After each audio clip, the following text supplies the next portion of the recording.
हम कांग्रेस की तरफ से ये मांग करते हैं गवर्नमेंट से कि आप जो आपने झूठ बोला था, जो आपने बोला कि हम फार्मर्स की इनकम को आने वाले समय में डबल करेंगे, उसको आप पार्लियामेंट में एक व्हाइट पेपर जारी करें, सारे देश को बताएं कि आपने क्या एफर्ट्स किए हैं और कितनी कीमतें जो पिछले जो मैंने कंपैरिजन कोट किया है 2014 से लेकर के 2004 से उठाएं, बल्कि 2004 से 2022 तक एक पूरा व्हाइट पेपर देश को पता लगना चाहिए कि फार्मर्स की इनकम को डबल किसने किया था और क्या उस वक्त इकोनॉमी थी उनकी। और पिछले लगभग 8 साल में मोदी साहब की सरकार में किसानों का और खेत मजदूरों की आर्थिक हालात हैं, जो इकोनॉमिक सिचुएशन है,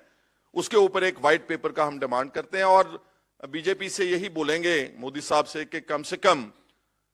गरीबों से, गांव के लोगों से, भोले भाले लोगों से झूठ मत बोलिए, उनको सच बताएं, झूठे वायदे मत करें। आपके मैनिफेस्टो की आप पढ़ लें क्लॉज स्वामीनाथन कमेटी रिपोर्ट की और डबलिंग ऑफ फार्म इनकम की, उसके ऊपर आपको ये हमारी चुनौती है कि पार्लियामेंट में आने वाले इसी सेशन में आपको एक व्हाइट पेपर एग्रेरियन इकोनॉमी के ऊपर और particularly keeping in view the inputs of agriculture and the prices fixed over a period of time of the minimum support price of different crops, इसका एक व्हाइट पेपर पार्लियामेंट में जारी होना चाहिए। और मैं रिएटरेट करता हूं कि जो किसानों ने आंदोलन किया था, आपने उनको भी धोखा दिया है। 600-700 किसान दिल्ली के बॉर्डर में मरा है, उसकी जान गई है, और आपने वायदा किया था कि हम इस सारे देश में मिनिमम सपोर्ट प्राइस को लीगल गारंटी बनाएंगे, लेकिन आपने आज तक उसको लीगल गारंटी भी नहीं बनाया। जो कमेटी बनाई आपने ब्यूरोक्रेट्स की और अपने जो आपके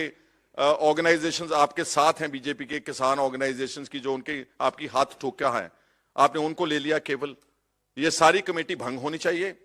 जो फार्मर्स के असली नॉमिनीज हैं, जिन्होंने स्ट्रगल किया, एजिटेट किया, उनको लेकर के एक नई कमेटी बने। टाइम बाउंड फ्रेम स्ट्रक्चर में मिनिमम सपोर्ट प्राइस को जो है